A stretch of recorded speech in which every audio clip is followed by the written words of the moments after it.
Good afternoon to those on the East Coast of the United States. Good evening to many, I'm sure, listening from the Middle East and maybe parts further east. This is a three-way program combo from the Wilson Center that has to do with the dreadful situation of refugees and then the combination of refugees and COVID-19.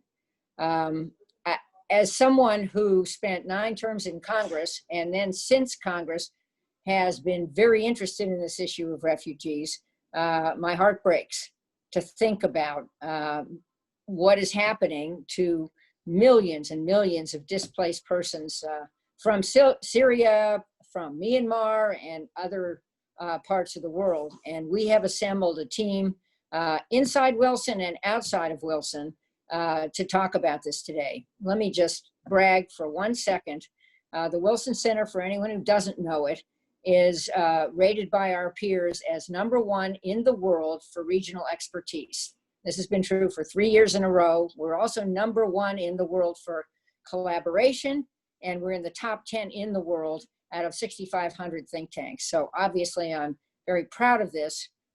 And I'm very proud of the fact that we are bringing virtual programming on topics like this at a time when many people are sick and tired of cable TV and really want to learn about the hot spots and hot issues. So here we are today with a program that will be explained by Michael Kugelman, who works on mostly our Asia program. But Asia, as I said, has a huge refugee problem, one of them in Myanmar and the surrounding area. So over to you, Michael, to introduce the rest of the program, which I know will also touch on Syria.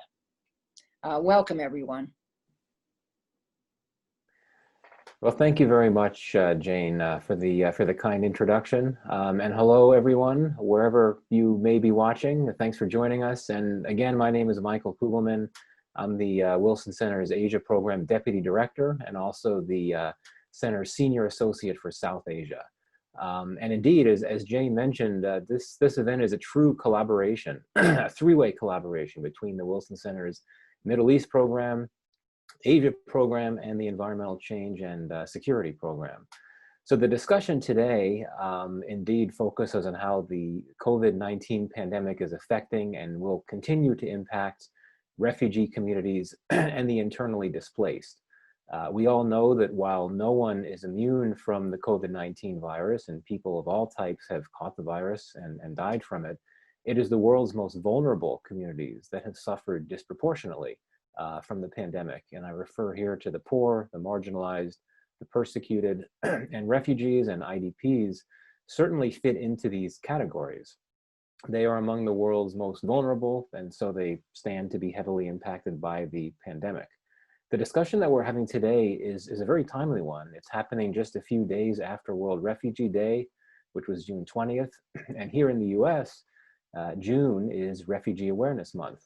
So it's an opportunity, this is an opportunity to amplify conversations on refugees and to exchange thoughts on best practices and policy responses to assist them during the current pandemic.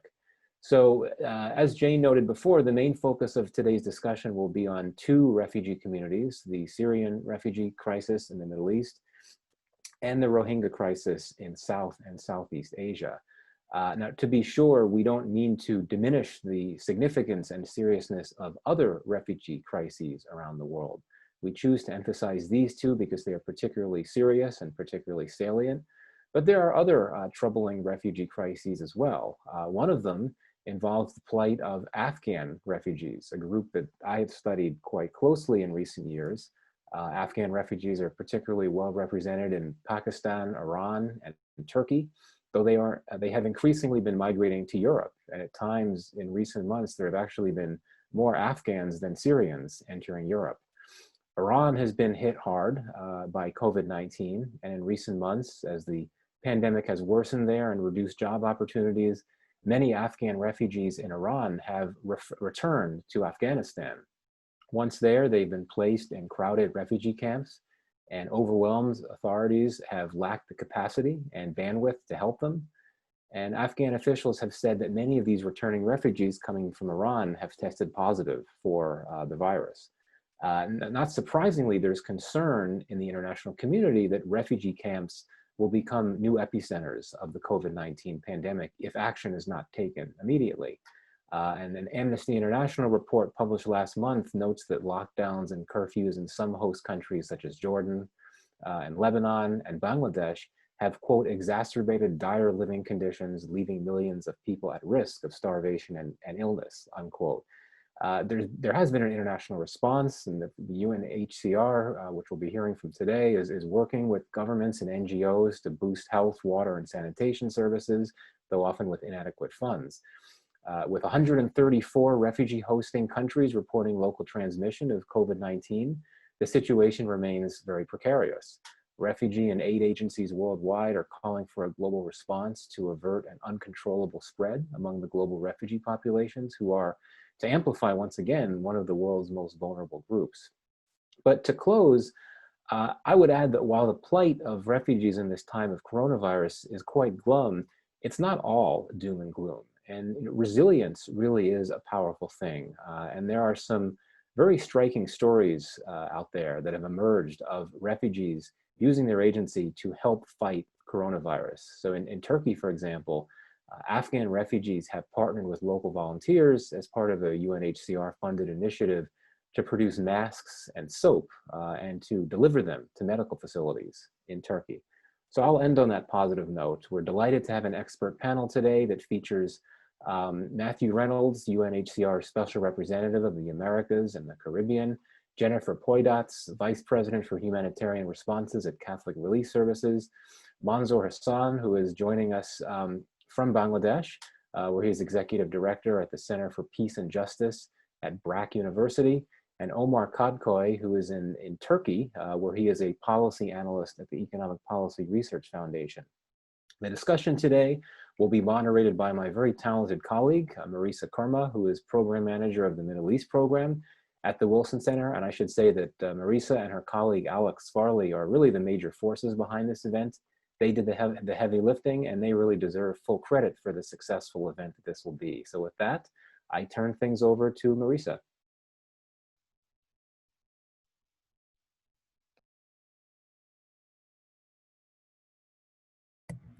Sorry, I was muted. Thank you so much, Michael, for your kind introduction, and thanks to Congresswoman Harman for her welcoming remarks earlier. As Michael and Jane mentioned earlier, we are joining forces with the Asia program as well as the Environmental Change and Security program, and it is yet another collaborative event between different programs at the Wilson Center. Once again, welcome to all the listeners and viewers worldwide. We have a stellar panel that Michael just very briefly introduced to discuss how refugee populations, particularly the Syrian and Rohingya, have been impacted by the COVID-19 pandemic.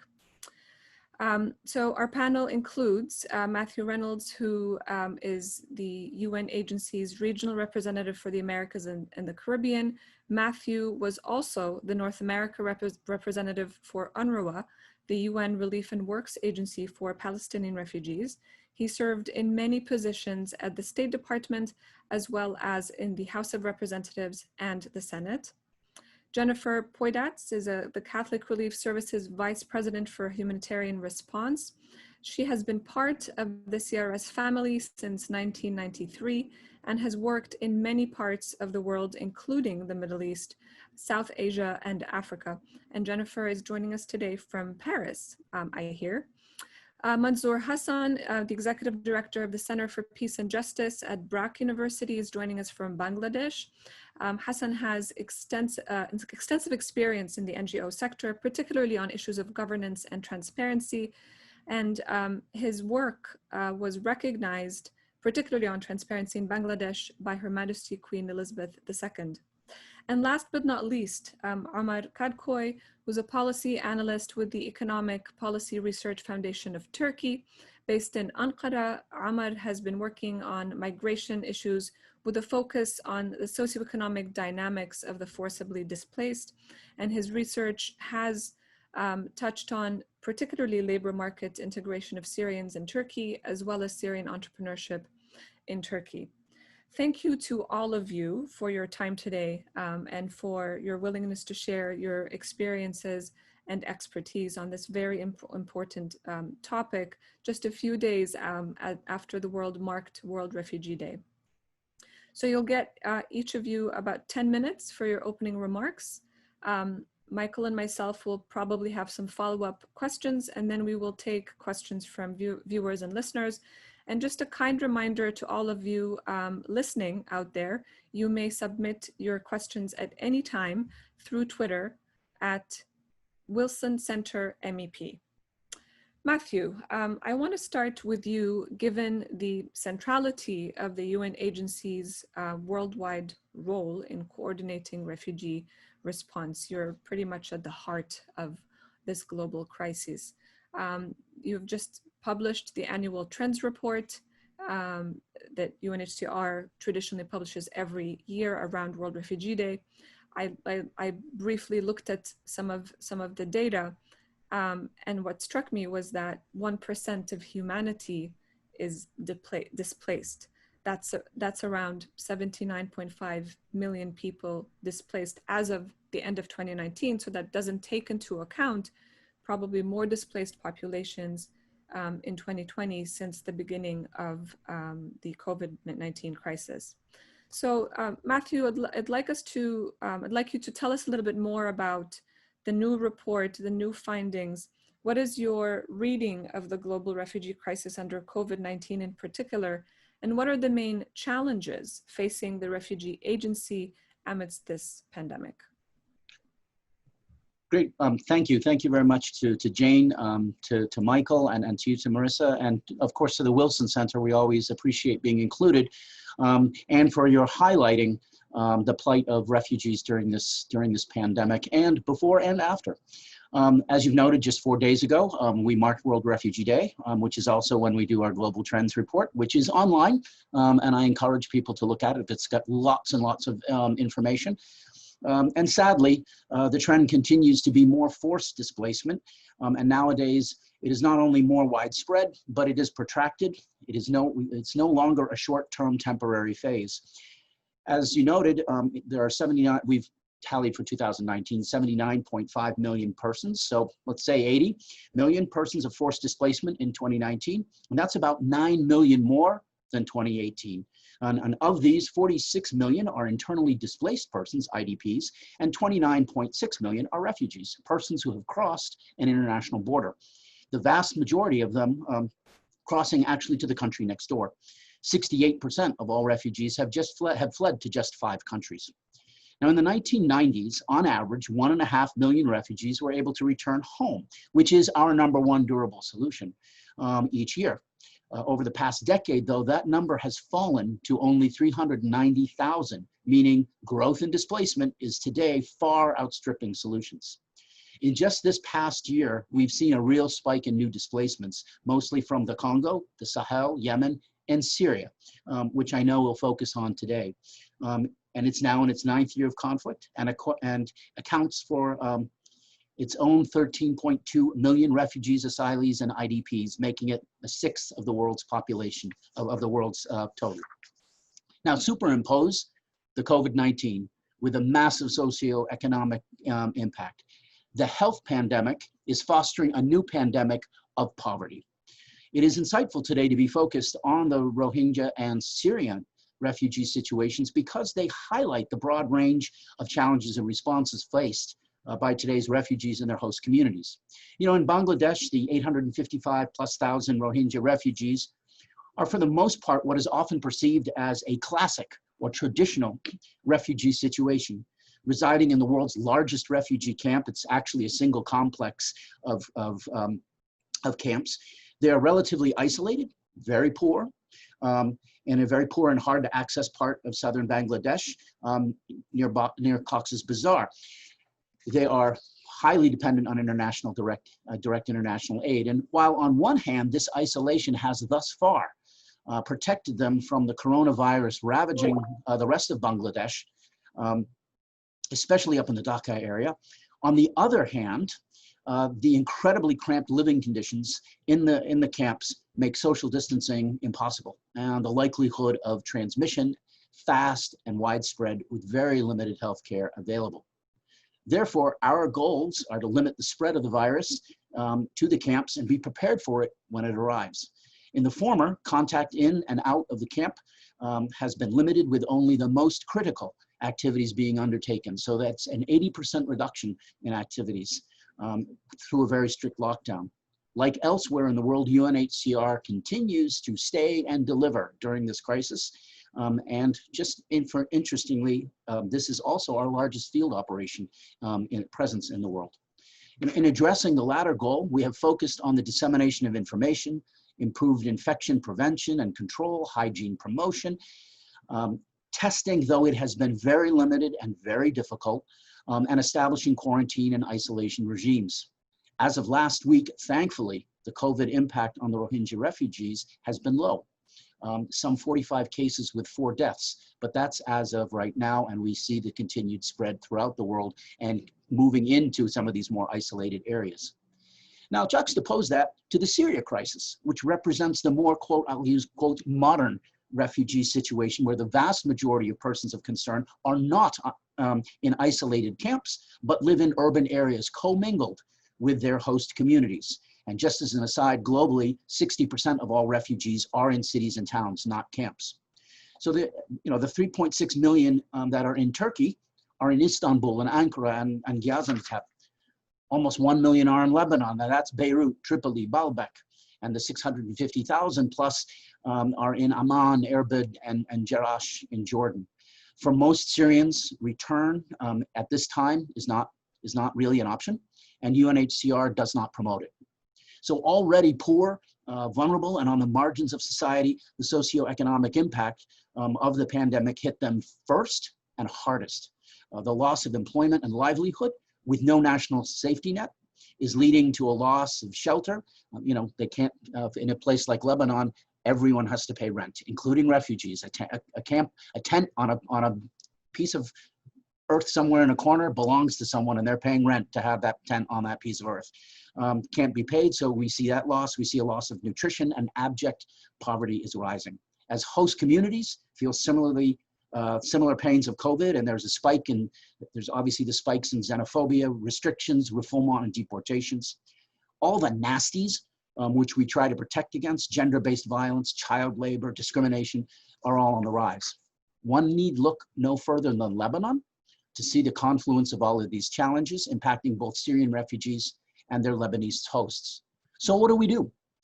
We already have a guideline for a more effective intervention in the Global Compact for Refugees and its comprehensive refugee response framework. First, we can provide immediate emergency assistance, which we are doing: shelter, sanitary supplies, food, cash, and so forth. UNHCR's initial COVID response appeal of $255 million was quickly met and quickly spent. Unfortunately, the more comprehensive UN global appeal for $6 billion, of which UNHCR has allocated $745 million, has only a 23 to 24% subscription rate. I want to recognize at this point very quickly and thank the United States government for its early and generous support of UNHCR, some $64 million. We always count on, and I'm, as an American national, proud that the United States is often first and largest at these crises. Secondly, we need to design our help to be fully inclusive. The health, welfare, and education systems of many host communities were already fragile before the additional strains of the pandemic. By helping host communities as well as the refugees, we help ensure the inclusion of the latter. And key donors like the World Bank and the IMF can help by making sure their significant resources that they provide to nations benefits both the national citizens and refugees alike. Third, we need to recognize and advocate that the pandemic health response and a human right in terms of seeking asylum and safety can and do coexist. Today, around the globe, some 160 countries where the borders have been sealed shut and refugees turned away. These temporary measures, in variance with international law and the Refugee Convention taken in response to COVID, should not be allowed to become permanent. And I'm afraid that that's going to be a difficult job ahead. Fourth, the diminishing prospects for refugees when it comes to the hopes of any quick end to their plights, we need to continue to find alternative, durable solutions for the near and midterm. And that's such things as local integration, access to services like education, particularly important for the children, and legal livelihoods. And finally, and yes, a little starry-eyed, but finding practical political solutions to the underlying causes of forced displacement, for which in the case of many refugees, obviously is wholly man-made. These are wars and persecution and the like, is the ultimate answer. Remember, no one chooses to be a refugee. But alas, as we have seen with Syria and Myanmar, and colleagues here will speak more to, it is indeed very elusive. Thank you.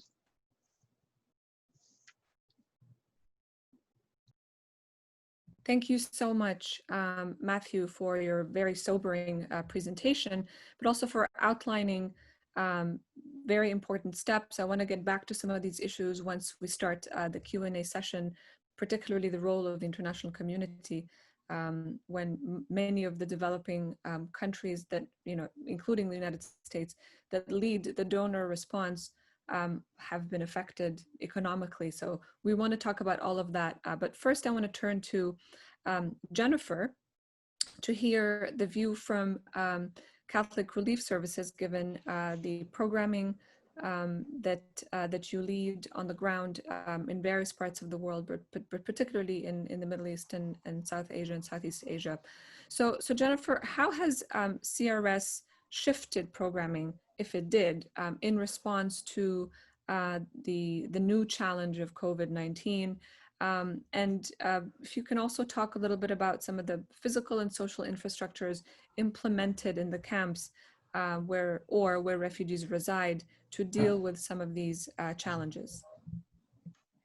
Great. Thank you so much, Marissa, and thanks, Michael and Congresswoman Harman for inviting me here today. And it's really, a critical subject.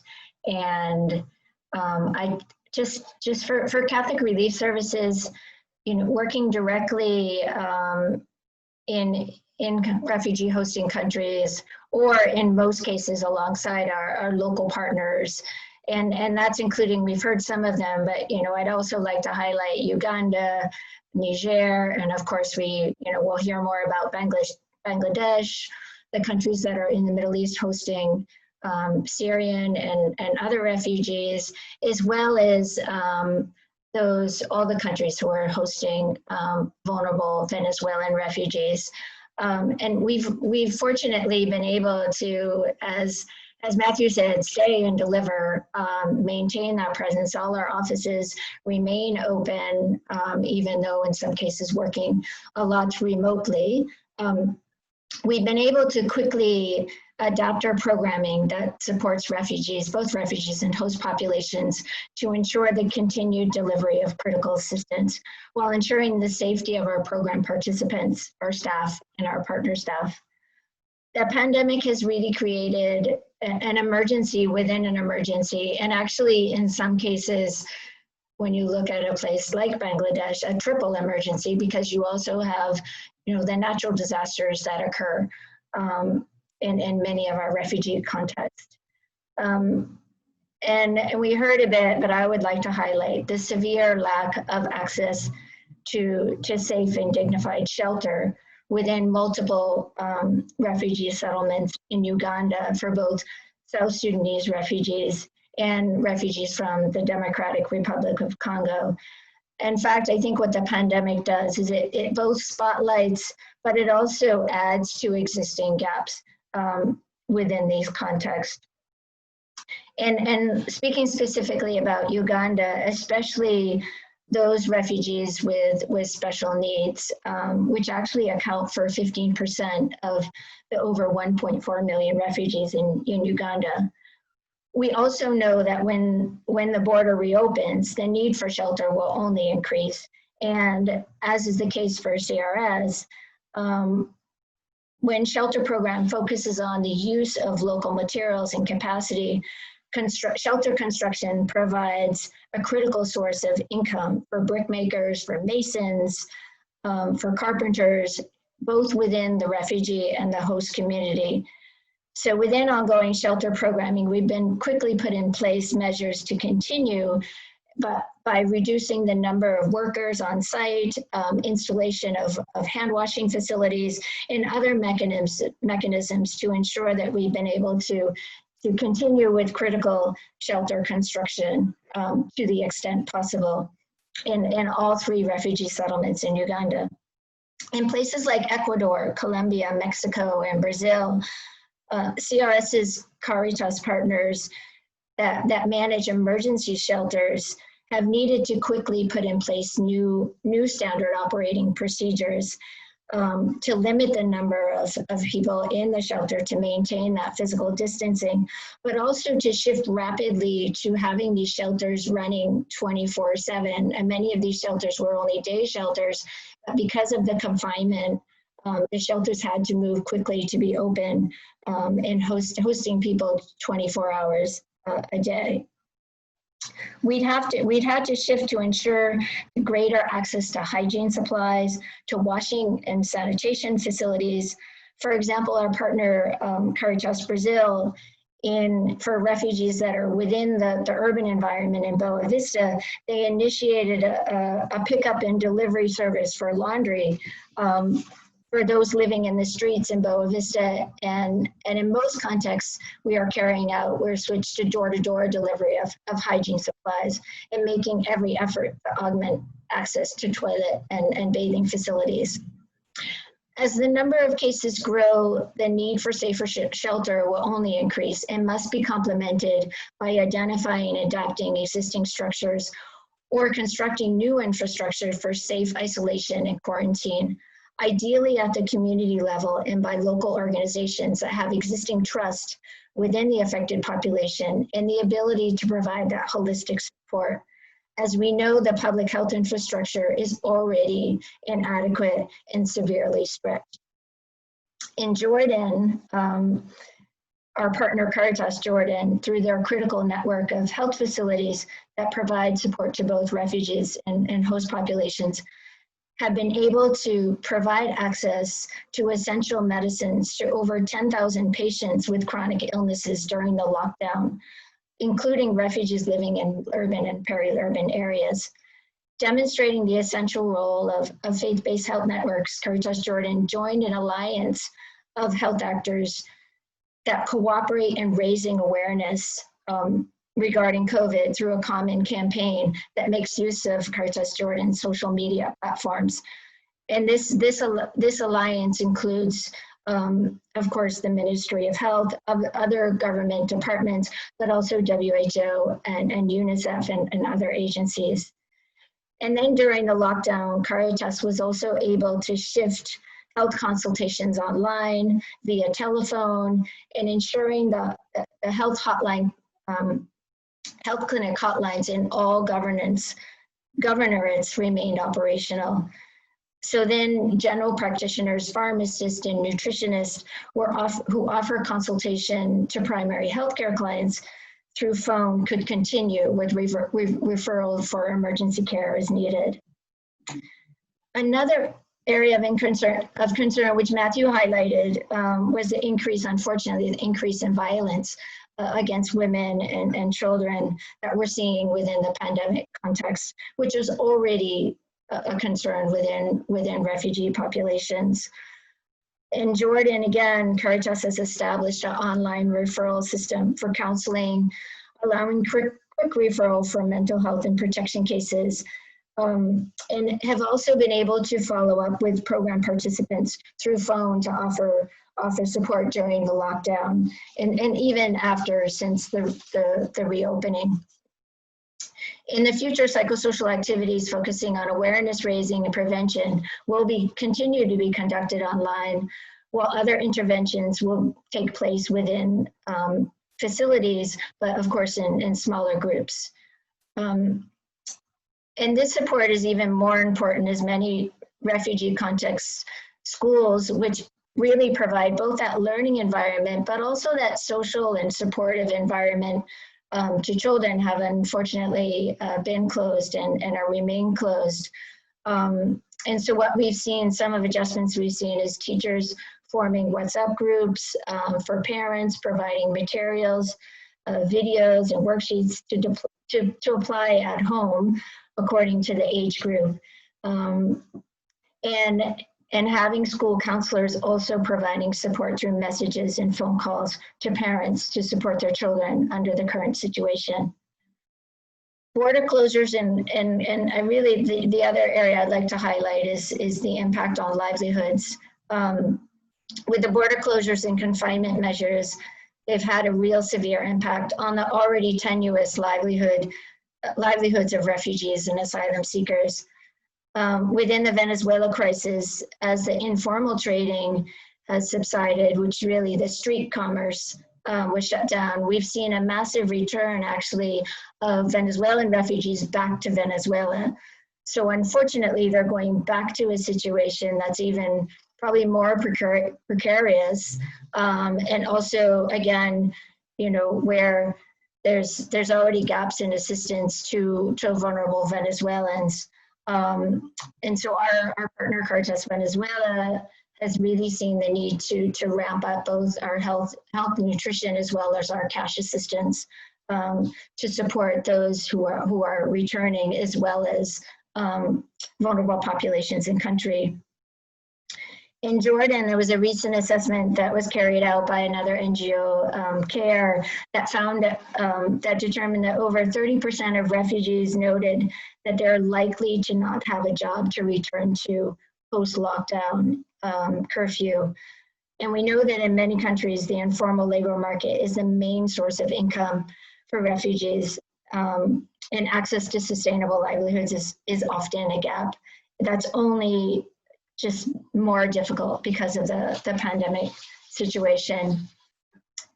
So one of the things that we've done, and I'll go back to Uganda for an example, to ensure the critical continuation of livelihood programming in the refugee settlements there, is, along with our partner Caritas Arua, is to quickly adapt what was normally in-person business skills training to doing that through the radio, and then organizing participants into small groups, listening groups that meet twice a week. They're able to listen to the radio, they're able to call in with questions and to discuss key messages. And the fact that we've been able to continue this, it's allowed for the following activities, which actually involve making business plans and providing small micro grants for livelihoods activities. An actual positive thing that's come out due to this adaptation is that because these messages and trainings are on the radio, they've actually reached beyond CRS's program participants to other camps and actually other people within the local population that have access to that radio station. And then another example from both Uganda as well as our partners in Ecuador, we've been able to adapt what CRS calls our savings and internal lending community activities, we refer to as SILK. And this is a mechanism that CRS promotes globally to support community level savings and lending that provides access to group members to loans as well as emergency social funds. And SILK also provides a critical social support forum for vulnerable populations. So we've been able to continue these groups just by having them meet in smaller numbers. And in Uganda, we're actually planning to pilot digital savings. So there's less contact in terms of having to come together to distribute the loans and the savings and collect savings. That'll all be done. So less contact with money. And so really, this is a way to have that small safety net provided through these platforms. It's really critical for refugees to be more resilient in the face of COVID. And also provides a critical forum to raise awareness, address stigma, and address protection issues as well. So in summary, just highlighting again the critical need for more support and infrastructure in the areas of shelter, water and sanitation, education, including connectivity for remote learning, livelihoods and mental health, and psychosocial support within refugee and host communities. Working differently to deliver safely, capitalizing on the capacity, trusting relationships, education, and health networks within and community outreach of local actors. And I'd like to highlight here, especially the faith-based networks that have extensive health and education networks that can be leveraged and built upon and complement public services. Thank you so much.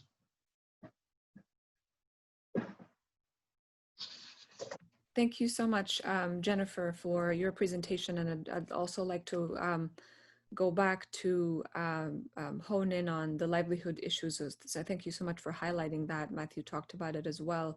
But it's very encouraging that you were able to adapt very quickly and sort of shift some of these, some of the programs that you have to ensure that refugees still have some access. It's a very sort of monumental challenge, but I think that the agility of CRS programming is testimony to the great work that you have, particularly in establishing these networks with local partners, which always helps the work that you do on the ground. I'm going to turn to you, Mansoor. Thank you so much again for joining us from Bangladesh. And to hone in on the Rohingya refugee crisis, what are the most pressing challenges facing the Rohingya under the pandemic? Matthew talked about the number of cases at 45, but expected to rise further. What does and what has the response looked like so far from your vantage point, and how do you see those at the forefront of the refugee response moving forward as the challenges are compounded, particularly with the economic, the impact on the economy? Thank you very much for inviting me to this discussion, and I'm delighted to be part of this panel. As Matthew has already said, I mean, we have the largest refugee camp in the world. I mean, nearly 3 years ago, we had nearly 1 million people come from Myanmar. I actually was there when the whole thing started, when the first few people started coming in. BRAC, as you know, is a big NGO, and we are part of that family. I'm from the university. I head the Center for Peace and Justice. And our work has been over the last nearly 3 years to look at the impact of the Rohingya refugees in Bangladesh, particularly Cox's Bazar. And as Matthew was saying, that, you know, we have around, what, 860,000 people roughly in 32 camps, and the size of that area is around 26 kilometers. So you can imagine the density of that population. Bangladesh itself is quite dense, but that particular area is even more. And let me start by saying that, as Matthew also indicated, that we've actually done very well. The government and the international agencies, the UN agencies, UNHCR and others have really come together from the very beginning when the refugees started coming in, but particularly from March, for early March, the efforts were all put together to actually reduce the number of people going into the camps. As I was talking to the RRC, the Refugee Relief and Rehabilitation Commissioner early yesterday, he said that they reduced the manpower, humanitarian workers going into the camp by 20, has come down to 20%. And the vehicles going into the camp has come down to 10%. So there's been a huge reduction of people going into the camps. And that has actually enabled, I think, the camp authority, the RRC and the government and others to limit the impact of COVID-19. But I think these are early days. I think the latest figure, Matthew said 4, I think around 5 people have died from this infection, and there's a number of people who are in isolation wards. But I think this is a huge challenge that we are facing. And I think, let me highlight a few specific challenges. And recently we've done a research, and we looked at what's happening in relation to COVID, and particularly in the camp. First of all, I would like to take up the issue of livelihood. I think, as you know, in Bangladesh, the refugees do not have access to work, cannot work. They have to rely on the assistance that they're getting from the government and other UN agencies and other and NGOs. Around 45% of refugees have no access to any additional income source to supplement the minimal humanitarian assistance they receive as aid. There is, as we know, with refugee communities all over the world, it's quite transnational. And particularly Rohingyas, they are in different countries. So they do receive remittances from their relatives and friends living in other countries. 21% of families of Rohingya whose relatives send them remittances, as we know, these families will, I think, will face interruption in terms of money coming in from outside because of the fact that their friends and relatives will probably be losing job, and because of the fact that they use the informal money transfer system, this will be more and more difficult for them to receive money. 74% of camp households are currently in debt from loans they incurred since arriving in Bangladesh because of various reasons. They have borrowed money, and as I said, 74% of camp households are in debt. This will probably go up because of COVID-19. Then in terms of health and aid service delivery, one of the issues, one of the big challenges that we are facing in Bangladesh is the challenge of trust. I think from what we gather, the refugees are not being able to rely on the information that they're getting. As Matthew said, there's a lot of work that's going on in terms of giving information, but that information is not being given in the way that actually would get the trust of the refugees, enhance the trust of the refugees. So I think there will have to be more work done to address this issue of trust. And because there is lack of trust, the other issue that we are coming across is that there are kind of misperception and rumors going around the camp that if you go to the isolation ward or if you go to doctors, you are not going to come back. I mean, these are misperceptions, but nevertheless, it's working within the camp. And I think, again, as I said, work has to be done to improve that. And one of the ways I think it can be improved is if we can enhance the internet service that we have in the camp. 4G is not available. I think if that is made available, I think that will certainly improve the level of trust. There will be greater communication, and I think we will be able to give the right information to people, and things will certainly improve. And as far as we know, even though the tests are going on, the COVID-19 tests are taking place, I think there is still not enough being done. I think there has to be improvement there. But again, I think people are avoiding, some of the people are actually avoiding tests to be done to them.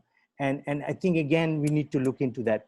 Generally, as I said, as Matthews also mentioned, because of the reduction in the humanitarian effort within the camp, because of the fact that we want to stop the virus, sort of becoming more rampant, the level of service has gone down. And that is also kind of affecting the people, the refugees in the camps. In terms of women empowerment, our research shows 12% of households where women contribute to the family income, small, but nevertheless, it's growing, that percentage. And in a way, we feel that the COVID-19 will impact on that. The percentage may go down. We probably have to work and focus on this and make sure that the percentage doesn't go down. Actually, on the contrary, we want to see this percentage increasing. From 12%, it should go up. 7% of households in which women never used to go out in Myanmar say that women do leave the shelter in the camp, indicating a slight overall increase in women's mobility. So it's small, 7% from our survey that we have found, but nevertheless, it's significant and it's increasing. And we again would want to make sure and ensure that this doesn't go down. In terms of gender-based violence, as Jennifer mentioned, we don't have data, but certainly anecdotal evidence suggests that there is an increase in violence against women and girls that's happening in the camp. that's something that, again, one should be looking at. In terms of managing health and sanitation services, as I said, it's a very densely populated area. And certainly, I think the access to health and sanitary facilities is rather poor. It's a lot of work has been done, but it still is quite poor. And I think more effort needs to be put there. And also in terms of access to water. There's a long waiting time, long queue for people to get water. I think that's something also can be addressed. And we have already referred to the fact that because of monsoon, there's quite a bit of flooding that's going on. This is the season when Bangladesh as a whole is affected by that. Again, the camps is particularly susceptible to this. And this is an issue that I think a challenge that we will be facing. In terms of the response, I think, as I said earlier on, the huge effort is going on. There's a concerted effort that has been put in.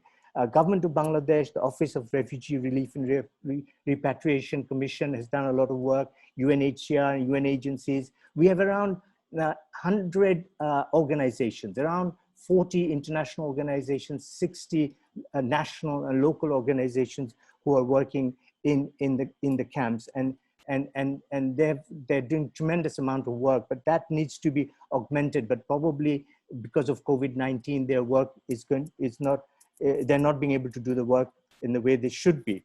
But certainly doctors, medical officers, nurses are working in the forefront. There's a lot of community-led support initiatives that's going on. Also, we see that refugee-led community-based activities are also increasing.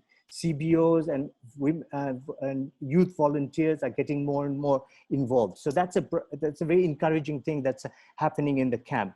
In terms of looking ahead and what are the kind of things that we see should be done, certainly more PPE, personal protective equipment, masks, gloves, and hand sanitizers should be given. I think there isn't enough of that. I think that's important. Internet service, as I mentioned earlier on, should be enhanced. There should be 4G service that's available. And I think, as I said earlier on, greater emphasis is needed on trust building and other measures for communicating with the community in a way that goes beyond top-down messaging, which is proving insufficient for transforming beliefs and overcoming rumors. This is so urgent that, it is so important that, people are sick and not going out because of the fact that they don't trust certain procedures and certain processes. So this is a very important factor. And I think looking ahead, mental health and psychosocial support, I think is going to be a very important factor that we will require from the international community, international organizations, and UN agencies. And I would like to really emphasize this point that we really need to look ahead and plan for some of these things. Not really directly related to COVID-19, but I think we should not forget the justice and accountability issue. We know that ICC, the International Criminal Court, and the International Court of Justice are moving forward. These are important processes which are going ahead, but they are not going to give us immediate relief. But nevertheless, I think focus should not move away from those processes. That should continue, and there should be international effort to speed it up. And also, I think I would say that we should not forget the elephant in the room. The elephant in the room is the fact that people have moved from Myanmar to Bangladesh, and there has to be a long-term solution that needs to be found to this particular problem. And I think Bangladesh government and international organizations have really worked together, and we should really give credit to what has already been done. Thank you. Thank you so much, Mansoor, for your presentation as well. I think it's very interesting you highlighted the misperceptions and misinformation aspect of it, primarily due to the lack of trust. But this is an issue that we're also seeing across the world with both disinformation and misinformation, and it is affecting, as you said, people's access to health services, and in some cases not even taking this seriously and perpetuating conspiracy theories that make it all even more difficult to come up with solutions and address the challenge. I'd love to continue the conversation with the focus on the Rohingya, but before we open it up to questions, I want to turn to Omar, who is joining us from Ankara, about the current situation of the Syrian refugees under COVID-19. You're based in Turkey. You probably have a better understanding of the situation in Turkey, but it would be great to sort of get a more regional view as well. And how has the response been to addressing the main challenges? I know when we chit-chatted earlier this week, we were saying that, you know, a lot of governments a lot of host governments have been so engrossed with just dealing with the pandemic that the refugee issue has sort of not necessarily slipped, but it has not been highlighted as much, at least in the public discourse and in the public sphere. So Omar, to you. Thank you very much for having me, and this has been so far very fruitful webinar. And I'll try to keep it short as possible. But I will start with Turkey first, and then maybe inject a few examples from Lebanon and Jordan to have this regional perspective, as you said. So Turkey hosts 3.5 million Syrians nowadays. And unlike the case in Bangladesh, 90% of Syrians in Turkey now are urban dwellers.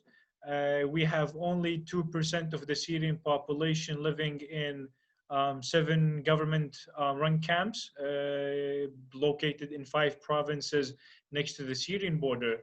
And if we look at the gender breakdown of Syrians in Turkey, we see that there is around 1.9 males and 1.6 million females among Syrians in Turkey.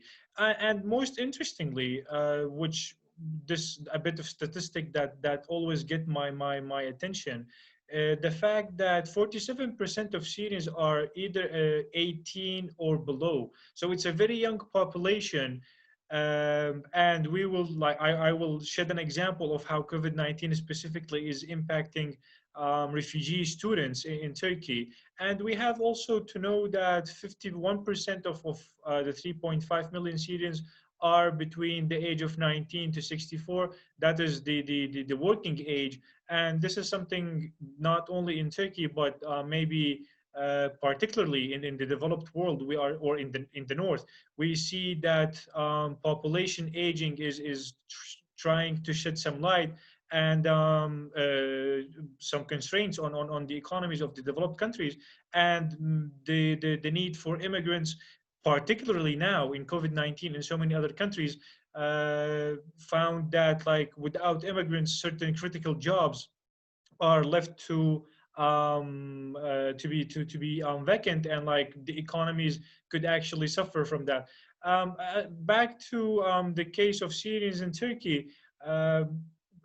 For this particular young age of Syrians in Turkey, school enrollment rate stands at 63% of the 1.08 million Syrians who are in schooling age. And of the enrolled students, we have almost an equally divided enrollment between the genders, which is something very good. Last but not least, we have 2.08 million Syrians in the working age. If we look at it from take it from the brackets of 15 to 64. Most or the most important bit about this, as Jennifer said, is the fact that refugees work in the informal labor market. And today in Turkey, we talk about some 700,000 Syrians working informally. And if I am to talk about now the impact of COVID-19 from a labor market perspective, we recently at the Economic Policy Research Foundation of Turkey did a survey which covered 3,033 participants. 57% of them were Turks, and the remaining were Syrians. And this survey covered 12 provinces in Turkey. And we found out that, well, before COVID-19, informal employment of refugees or Syrians in Turkey has been associated with various forms of exploitation. And one of them is being underpaid. Basically meaning that they already had a fragile financial safety net, and when COVID-19 broke out, this fragile safety net has been put under great pressure, and it has been mentioned by my colleagues, the other panelists, that they dwell into further debt. And this is actually true. It's the same in Turkey. To survive this economic standstill that we have. So our survey showed that Syrians were actually more affected by the overall negative impact, or the economic negative impact of COVID-19 in Turkey.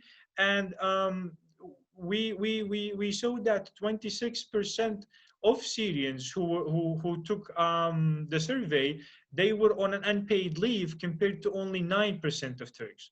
Now, in the face of this, or like parallel to this, or another impact of COVID-19, is that 12% of Syrians lost their jobs, compared only to 3% of Turks.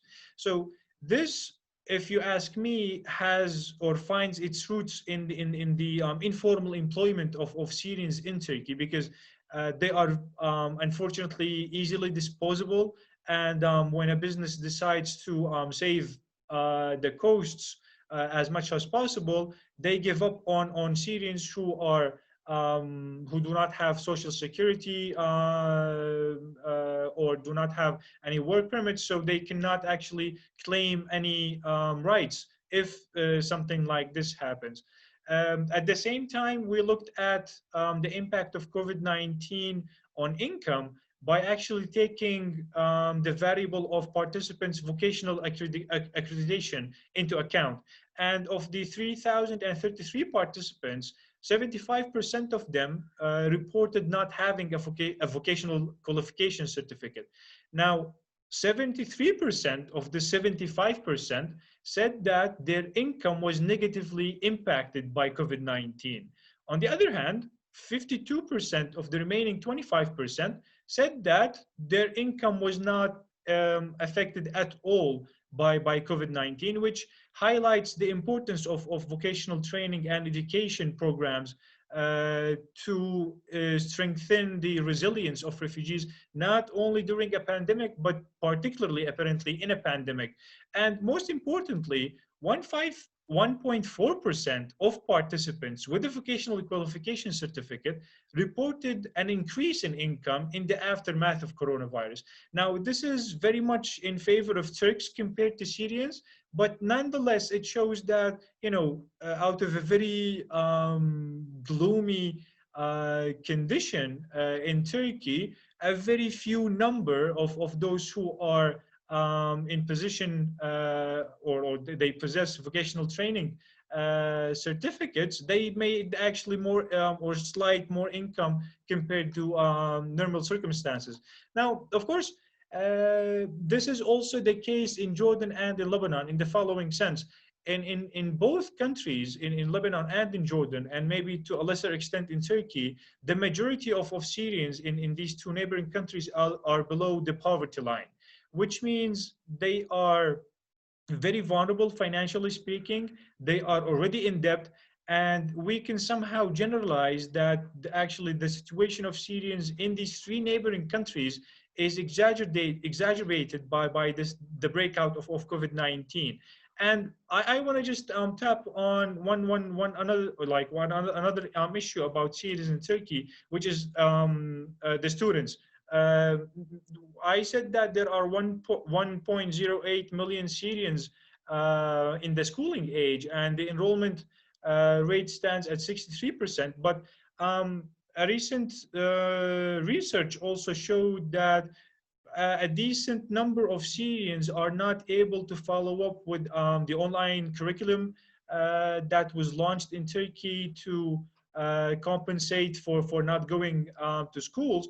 But unfortunately, those students who were not able to attend this online the course or curriculum said that we don't have TV devices to follow up with the online channel, or we don't have internet to actually follow up with these classes. So this shows or like tells us a message of what the actual international community could do to remedy the consequences of COVID-19. But at the same time, when we have a situation like COVID-19, and in a country that is hosting the largest number of refugees for the last 4 years, there's got to be some best practices leading the way and showing the path of what to do when we want to help those most vulnerable population in the countries surrounding where they came from. And in my opinion, any best practice to address the impact of COVID-19 should has two elements. It should be inclusive, to endorse both members of the hosting community and refugees, and replicable, because if there is a successful example that could happen in Ankara, for example, why not see whether it is implementable and replicable in Beirut or Amman, for example? Of course, it's not going to be 100% portable to that other community, but at least we can take some parts of it. And in the case of Turkey, I want to highlight two examples. One is something Istanbul's metropolitan municipality did. The municipality launched a social assistance program to support anyone affected by the consequences of COVID-19. And by anyone, I mean the 16 million Turks and the more than 1 million foreigners, including 500,000 Syrians. So this is something very good and positive, and we need more examples like this to show that, COVID-19 does not discriminate against refugees or members of the hosting community when they want to be affected by it, but it depends on our approach, how to contain it and how to combat it, that highlights our responsibility. And of course, there is another example that comes from an NGO that launched a campaign to financially support anyone, again, who cannot afford to pay rent, because being out of the labor market and without a job makes many people exposed to, or like expose many people to the fact that the risk that they might lose their houses. So this is something very good. And last but not least, the international community has a lot to do, definitely, especially in these times. And maybe for an example, supporting the examples that I mentioned would be a springboard of what the international community as a whole could do in other areas as well. Thank you very much.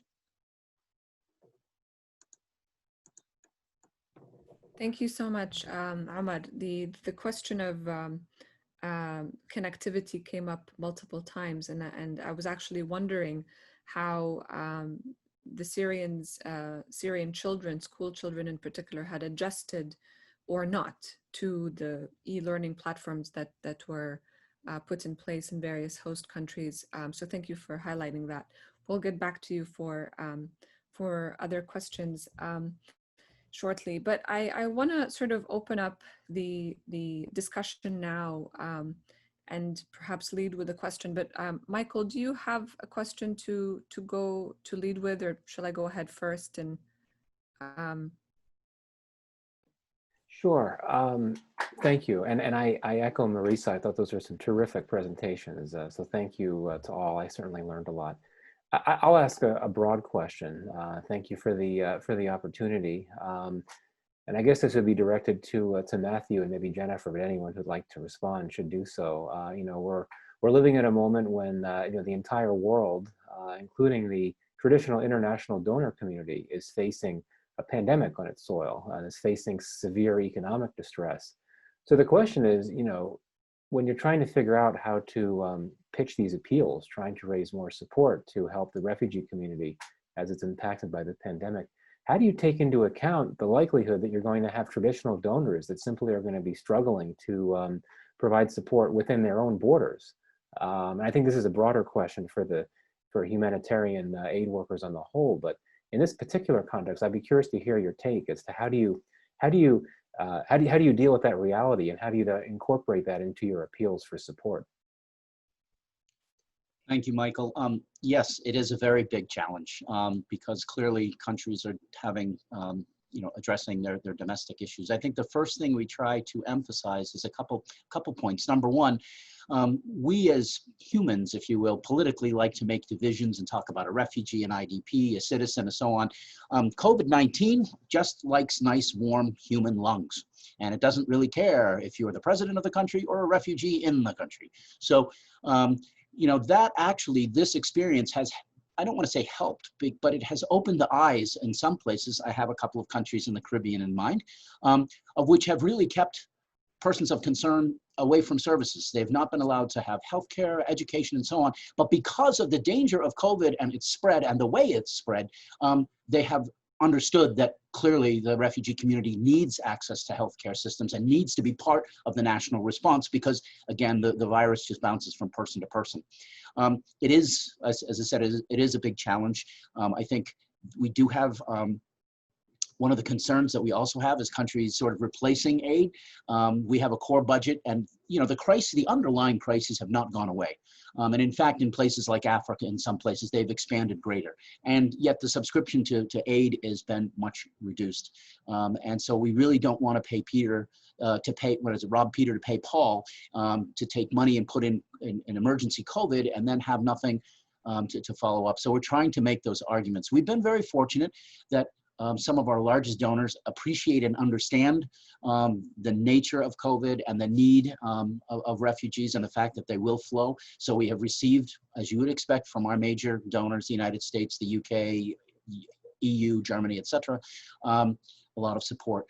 This is an important place too where the banks can step in, where the World Bank, as you know, has a refugee sub-window that has billions of dollars available, in which it is able to provide grants to the poorest and concessional loans to the middle income. The IMF is now getting involved and the other regional banks such as the IADB here for Latin America. It's an important investment and we try to make the best points that we can on how important this is. And again, the disease doesn't know boundaries and it doesn't know status. And to defeat it, we have to include everyone. That's where we start. Thank you. Thank you, Matthew. Jennifer, do you want to weigh in on that from CRS's perspective? Sure. I think Matthew covered a lot of it, but I think for CRS, one, just to appreciate the generosity that we've seen in the current context, both from public donors as well as our private donors, and I think it's just, again, I mean, that's, we're all human beings. This is humankind. This is affecting all of us, and we really have to step up to that support. And to also highlight that, we did have similar fear about, funds being diverted from ongoing emergencies, but we haven't been able to see that. I think, what we also try to emphasize is our commitment to be as efficient and effective as possible with the limited resources that we have. And I think that's where we really want to highlight the role of local and national actors who are on the ground, they're in communities. Manzoor mentioned the importance of trust and, for people believing messages and understanding. And we know that was so critical within the Ebola response of really having that messaging and helping to address stigma and fear by people from those communities. And I think that's really critical. And then maybe just to highlight as well, the collaborations that can be also improve efficiency and effectiveness of our work, and to highlight, the enormous focus now, which I know is a focus, of course, of the World Bank on supporting countries in expanding their social protection and social safety net systems. And again, I think that's where, governments, UN agencies, World Bank, and NGOs, both local and international, can really come together to make sure that those safety net programs are reaching, all those they need to reach in a transparent way. and especially those who are most marginalized that might miss out without having that effective collaboration between organizations. Thank you. Thank you so much, Jennifer.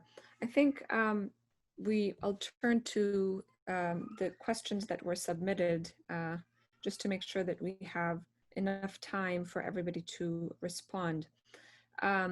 So our first question is from Ted Perlmutter, professor at the Institute for the Study of Human Rights at Columbia University. How important is the internet shutdown? Is the internet shutdown for the Rohingya? I think this will be to you, Manzoor. What is the likelihood of this policy being reversed? And what would be the most effective advocacy claims to increase this likelihood? Thank you.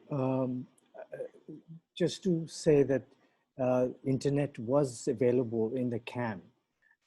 It was really last year, August of last year, that the government decided, because of certain events which took place in the camps, that they felt that the internet facility should be taken away. And there was security kind of considerations and other factors which were put forward. But I think there is now recognition of the fact that given the COVID-19 situation, it's quite disproportionate to not to the impact is disproportionate if we don't allow internet service. I mean, there is internet which is kind of 2G, which doesn't really help communication. It allows a mobile phone to be used, but I think that activists and organizations across the board are saying that now, from a human rights point of view, this availability of internet, 4G internet, is critical, because this can save life, not just in the camps, but also outside the camp. And it's not just in Bangladesh, but I think this lack of internet is in the region, the sub-region as a whole. In Rakhine also, I gather that there's no internet facility. So it's a kind of a regional, sub-regional issue. And I think, we need to kind of bear that in mind. But certainly, I think the government is listening very carefully. I think there is a lot of wise counsel that's been given, and I'm hoping, and we are confident that at some point it will be reversed and that there will be use of internet, because this can now save life. I think that's the bottom line. It's not just misuse of internet, it's actually how internet can save life. I think that's the issue that we are looking at. I think at the end of the day, we all have to work together on this, rather than pointing fingers at any particular individual or organization, but to actually develop a kind of an advocacy strategy which would allow all of us to gain from this particular issue. I think many organizations are working on it, and there's a lot of kind of campaign that's going on, very sensible, in a very sensible way, and I hope that the government will reverse this particular decision. Great, thank you very much, Manzoor. Our next question is from Matthew Floyd from Georgetown University, and this would sort of be general and let's see, and particularly to Jennifer and Matthew. How is the WHO working alongside refugee and other partner organizations, including UNHCR as well as CRS, to ensure that refugee communities are not completely devastated by COVID-19? Matthew, do you want to tackle this, and then we'll go to Jennifer? Sure, it's very simple in the sense that WHO is the lead health agency of the United Nations. It's an incredibly important sister partner for UNHCR and for all of the persons of concern that we serve. they're not necessarily always the implementer, because and so we have partners that actually do the implementation, and we're one of them. But in terms of leading the charge and putting together all of the necessary tools that's important to mitigate and defeat this virus, the leadership is with the WHO, and it's very important to support. Great, thank you. Jennifer? Yeah, fully agree with Matthew. I think, I think one of the key roles that WHO plays with their health expertise, but also, with their experience and capacity, along with, the NGOs and other UN agencies of addressing and responding to pandemics in low resource environments, is really ensuring that we're adapting and adjusting our tools to, be appropriate in those contexts. And I think, when we look at how we respond in a context where, the public health infrastructure is already extremely weak and stretched, it really kind of shifts that focus on a really community public health focused approach. And a lot of that is again promoted and supported by WHO's leadership and their help with national governments to put together their plans along with all the other stakeholders in country. Thank you. Thanks, Jennifer. I actually want to sort of extend that conversation a little bit to both Ahmed and Mansour for the view on the ground with regards to the Syrian refugees and the Rohingya, particularly for two reasons. There have been, unfortunately, the mistrust is not simply a mistrust of local governments and local organizations. It does extend to international organizations, and it's very unfortunate that the WHO has fallen in that category. And so how have refugee populations, both in the Middle East and South Asia and Southeast Asia, been, or have they been sort of affected by some of this disinformation with regards to trusting information coming from COVID-19 about the seriousness of this? And secondly, how sort of present, or how, like, what do you know about the presence of WHO in Bangladesh and Turkey respectively, and how have they been working with host governments to also ensure that refugee populations are tended to, that basically, going back to Amar's point, that the approach is an inclusive one? Amar, do you want to go first, and then we'll turn it to Mansour? I mean, with regard to mistrust, I have to say that in Turkey, we have less of mistrust maybe, and more of, let me say, a sort of fear, because we saw last year, especially after the local elections in 2019, there was a campaign launched by the government, especially in Istanbul, to have Syrians, registered Syrians with IDs, but whose IDs were issued from out of Istanbul, sent back to the provinces where their registration is actually, and they came to Istanbul to work. And they managed to somehow send back maybe 100,000 Syrians, but many pushed further underground. They had, and they tried to stay in Istanbul. And now with COVID-19, if they fear or they feel that they have contracted the virus and they want to go and reach out to health facilities, they fear that if they found out, or the authorities or the hospital finds out that they have an ID issued from outside of Istanbul, they will report to police, and the police will have them sent back to where they should be living.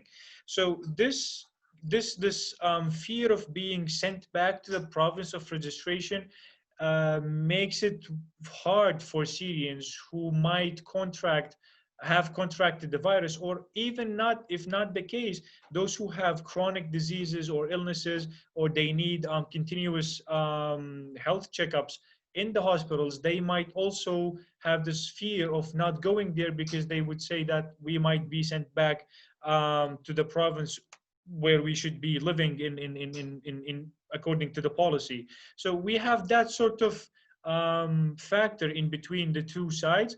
With regard to WHO, I have to say that WHO has been working with the Ministry of Health in Turkey. They have been spreading information in 3 languages, Arabic, Turkish, and in English. They also disseminate leaflets with community in the community centers and with the community leaders, so they can circulate these measures to combat COVID-19 within the community members. And last but not least, I have to say WHO is actually will tap upon something very important tomorrow in a webinar about domestic violence against women during COVID-19. I mean, I'm going to join them tomorrow, but they are focusing on that. And I think this is something that is very important to know, because unfortunately, some of the frustration could be channeled into the wrong direction, and we will see how COVID-19 and lockdown could have spiked this domestic violence. Thank you, Ahmed. I think these types of programs highlight even more the importance of internet connectivity, because everything has shifted online, and so it's important. Mansoor? Very quickly, what I would say is that WHO, international national agencies with the government and RRC are trying to coordinate the whole effort in the camps.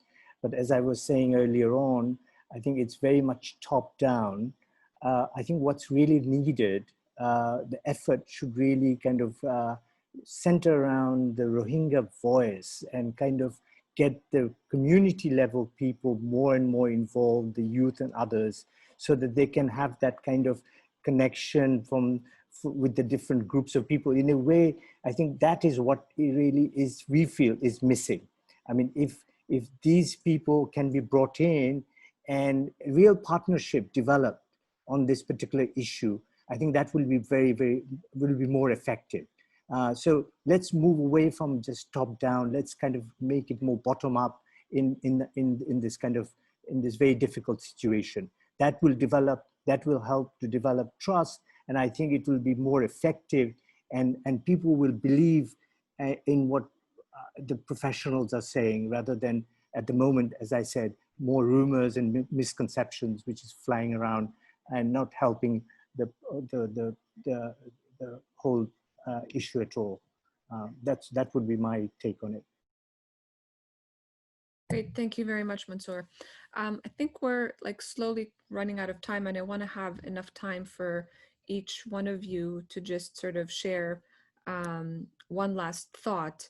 I think most of you have highlighted the important areas that need to be focused on in terms of social safety protections, education, livelihoods, and of course, ensuring that all approaches or all response to COVID-19 are inclusive and are always take into consideration refugee populations as one of the most vulnerable.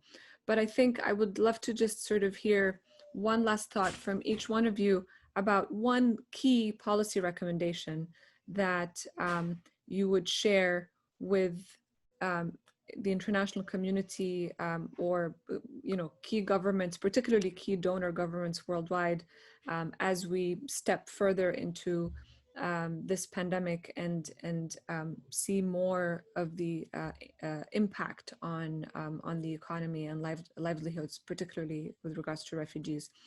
Matthew, do you want to kick us off with your last thoughts? Sure, thank you. I think that we've outlined a lot of policy recommendations from the UNHCR, and I don't want to get parts of my agency saying, how come you emphasize this one and not that one? So I refer you to the website for all of them. However, I think I'm an optimist in the sense that I do believe that there is a light at the end of the tunnel with COVID, and that there will be either a cocktail of drugs or a vaccine that will be come out, and therefore, while we are naturally and importantly focused on COVID's impact, we cannot lose sight of the underlying emergency that this emergency is on top of. And one of the things there is a trend that's been going where countries are constricting, becoming much more nationalistic, and the view towards helping refugees is becoming more difficult. We need to reverse that trend. I think COVID has shown us that things do not follow certain categories that you put a refugee or an asylum seeker or others in, that humans move and that diseases do, and that we need to go back to remember the underlying problems, the underlying crises, and try and make sure that we are continuing to address them, because they're not going away as we see the trends getting more and more. So while it's very important to focus on COVID today, we cannot miss the help in all the others situations. And I fear to a degree some of that's happening because we will be tired. There will be a lot of donor and other fatigue after COVID. But to remember for them to go forward. You know, just a quick aside, as we're talking all about WHO and COVID, but remember the important role that an agency like WHO plays in polio eradication, in fighting malaria, in HIV/AIDS. These have not gone away and won't go away after COVID. So we need to always continue to short term, but look at the long vision. Don't forget the long vision. And thank you again to the Wilson Center and for all of you for including UNHCR and this topic. Thank you very much, Matthew. Jennifer? Yes, thanks. I think in terms of policy, I just wanted to highlight one thing we've seen with this response is a really high level and appreciated level of flexibility from donors, including UNHCR. And I think just to highlight that we don't want to see that go away when the pandemic goes away. So flexibility is required within any humanitarian response, and I would say even within our development programming. So let's learn from that and maintain that level of flexibility, which is actually, again, even more important for local actors. And then just to appreciate the Wilson Center for this webinar, but also I think just to please ask for these to continue to happen, because as many of our countries, even the one, France, where I am right now, are coming out of lockdown, I think there's a fear that people will start to think that things are coming back to normal everywhere, when we know that, Africa and Latin America, they're behind. So we're going to continue to see a growing number of cases, and we need to be in this for the long term. And so to appreciate the ability to continue to raise the awareness of the needs. Thank you. Thank you, Jennifer. I hope that we will be able to continue this conversation further and hopefully include other regional programs in our next discussions. Mansoor? Well, as we discussed earlier, I mean, it was really the locals who came forward, and I think most countries, if not all, it's the locals who come forward when you have a refugee crisis. And I think what we really need to think about, keeping in mind the fact that resources will be tight, and I think the world will be different after this, we really need to kind of think about localization of humanitarian assistance as much as possible. And I think that will really take us a long way forward, because I think that would help to integrate the host community also in the work that we need to do. So my kind of one big request to all of you would be that let's really focus on the localization issue and try to move things forward. And I know that in Bangladesh, and we helped to produce a roadmap in terms of localization in Bangladesh. And hopefully the government will take it up and move things forward with the help of other organizations, including UN agencies. So I hope that this could be an advocacy issue that we can take up in the future. Thank you. Thank you very much, Mansoor. Indeed, many successful models have always included local actors. So this is a very important point moving forward, particularly for long-term planning. Ahmad, your last ask from the international community. Actually, it's similar to what Mansoor said, because first we need to support this local approach to refugees and members of the hosting community, because it's at the local level where the best practices are born and where best practices are implemented, and hence they should be supported and provided for at the local level, no matter how many stakeholders are involved in that process. And we need to ensure that, especially in times of COVID-19, we stand at an equal distance from birthrights and human rights. We cannot have this surge in nationalism to like take over the discourse of how to protect and provide for refugees. But I will emphasize once again on localizing the support and providing for schemes at the local level to both support members of the host community and refugees. Thank you for having me. Much, Ramad.